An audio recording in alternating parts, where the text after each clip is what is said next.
నేనెల్లప్పుడూ యెహోవాను సన్నుతించెదన్, నిత్యము ఆయన కీర్తి నా నోట నుండున్.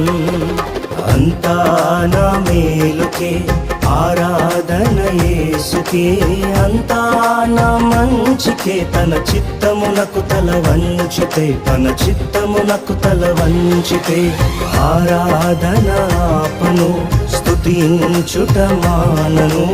ఆరాధన ఆపను, స్తుతించుట మానను, స్తుతించుట మానను.